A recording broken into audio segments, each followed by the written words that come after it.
Quand vous avez l'impression que des gens ont arrêté de compter sur vous, n'arrêtez jamais de compter sur vous-même. Alors, qu'est-ce qu'on a par là? J'ai reçu un fax qui dit « Quand est-ce que tu vas nous faire une vidéo avec Barack Obama? Ça fait 2 ans qu'on te le demande, espèce de c***. » Ok, c'est pour aujourd'hui. Dans cet épisode, vous allez découvrir le discours le plus motivant que Barack Obama ait donné de sa vie. Il parlait à une audience remplie de jeunes et il a partagé avec eux la mentalité qui lui a permis de passer du ghetto à la Maison Blanche. C'est parti. Absolument chacun d'entre vous a quelque chose pour lequel il est doué. Absolument chacun d'entre vous a quelque chose à offrir. Et vous avez une responsabilité envers vous-même, de découvrir quelle est cette chose. Mon père a abandonné ma famille lorsque j'avais seulement 2 ans.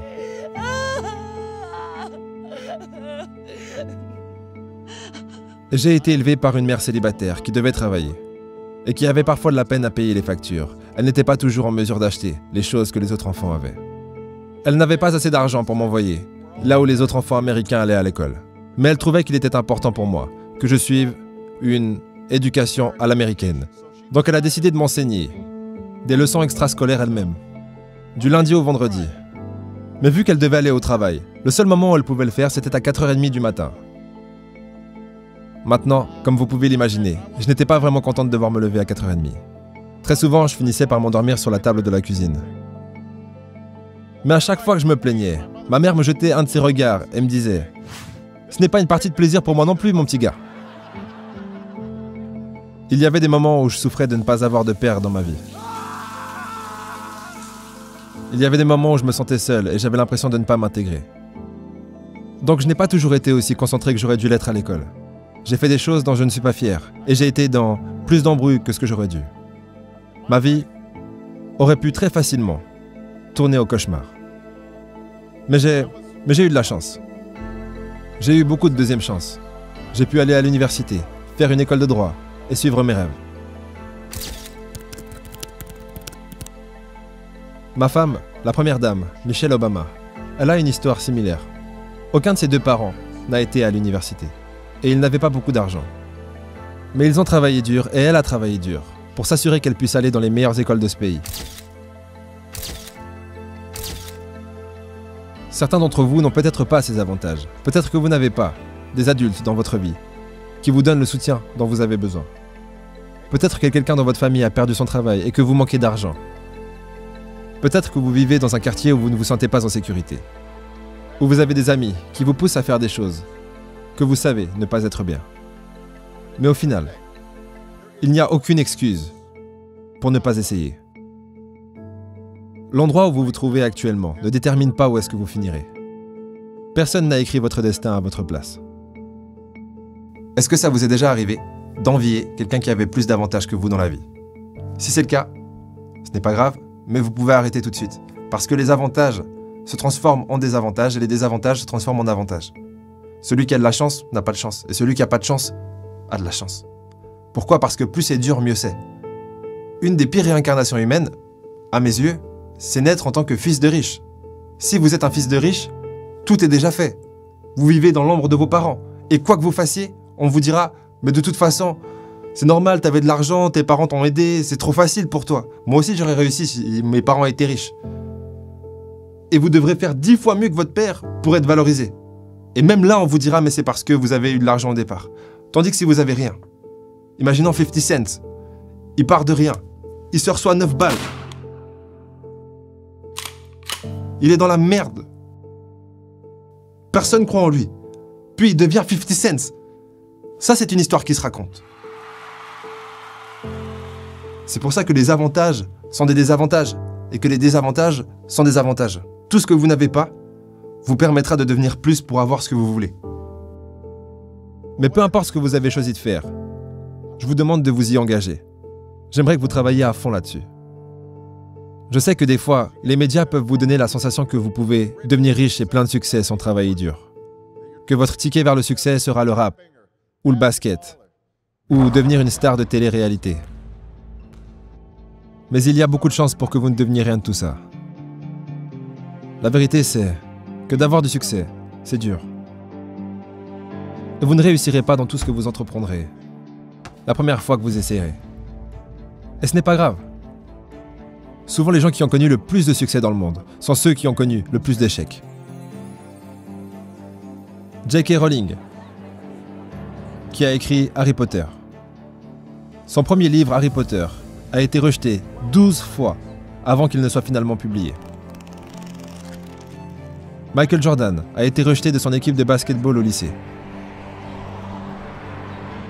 Il a perdu des centaines de matchs et a loupé des milliers de tirs au panier dans sa carrière. Mais il a dit une fois, « J'ai échoué encore et encore dans ma vie. Et c'est pour cette raison que j'ai réussi. »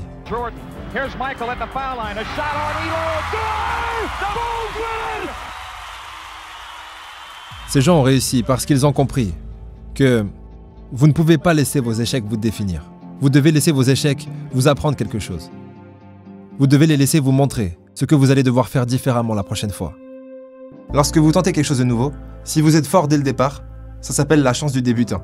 Et ne vous y attachez pas parce que ça ne va pas durer. Ça me fait penser, il y a une phrase dans la Bible que j'adore. Elle dit « Laisse le faible dire « je suis fort ». J'adore cette phrase parce qu'elle marche pour tout. Si vous commencez le basket, laissez le mauvais basketteur dire « je suis bon ». Laissez le mauvais chanteur dire « je suis bon ». Ça marche pour tout. Et lorsque, à l'époque, je voulais devenir chanteur, mais je chantais pas trop bien. J'étais plutôt fort pour écrire des textes et enregistrer en studio parce qu'il y avait de l'autotune, mais j'étais pas Mariah Carey, quoi. Et je me posais cette question, est-ce que, pour moi, il est vraiment possible d'atteindre un niveau dans le chant?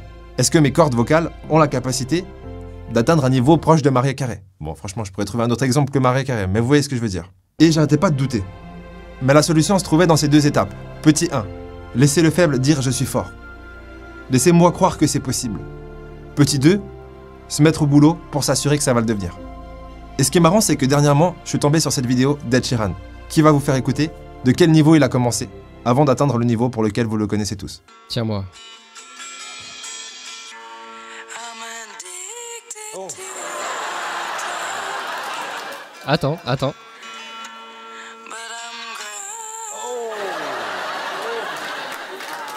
Tu sais quoi? Je me suis entraîné. Après ça, tu t'es entraîné. Ouais, et tu sais, j'en avais probablement besoin. La morale de cette petite anecdote est simple. Si comme moi, vous réalisez que vous n'avez pas envie de passer 6 heures par jour à chanter pour vous améliorer dans le chant, c'est que, probablement, vous n'avez pas envie de devenir chanteur. Si vous êtes dans les problèmes, ça ne veut pas dire que vous êtes une personne à problème. Ça veut dire que vous devez essayer encore plus fort d'agir de la bonne façon. Si vous avez des mauvaises notes, ça ne veut pas dire que vous êtes stupide, ça veut juste dire que vous devez passer plus de temps à étudier. Personne n'arrive au monde en étant bon dans tout ce qu'il fait. Vous devenez bon dans ce que vous faites lorsque vous travaillez dur. Juste une seconde, est-ce que vous avez vu ce jeune qui lève les yeux au ciel comme pour dire « mais c'est bon, c'est logique ce que tu nous racontes ». Ne soyez pas ce jeune. Rappelez-vous que les champions ont été créés en pratiquant et en repratiquant les fondamentaux. Pas en s'intéressant à de nouvelles choses. Les nouvelles choses n'ont pas créé de champions. C'est les fondamentaux. Pratiquez encore et encore, qui crée les grands champions. Vous ne marquez pas beaucoup de buts la première fois que vous faites du foot. Vous ne chantez pas sur les bonnes notes la première fois que vous chantez une chanson. Vous devez vous entraîner. N'ayez pas peur de poser des questions. N'ayez pas peur de demander de l'aide quand vous en avez besoin. Je le fais tous les jours. Demander de l'aide n'est pas un signe de faiblesse, c'est un signe de force. Parce que cela montre que vous avez le courage d'admettre lorsque vous ne savez pas quelque chose. Et cela vous permet ensuite d'apprendre quelque chose de nouveau. Donc trouvez un adulte à qui vous pouvez faire confiance. Un parent, un grand-parent, un prof, un coach ou un consultant. Et demandez-leur de vous aider à rester sur le bon chemin pour atteindre vos objectifs. Je m'attends à de bonnes choses pour chacun d'entre vous. Alors ne nous décevez pas. Ne décevez pas votre famille, ne décevez pas votre pays, mais plus important encore, ne vous décevez pas vous-même.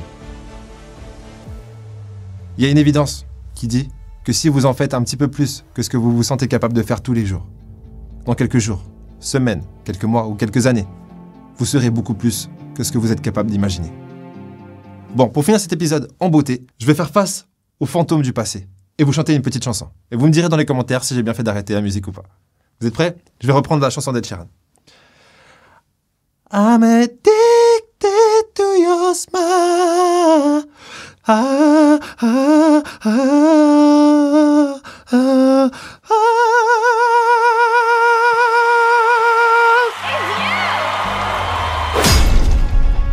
J'ai bien fait d'arrêter la musique.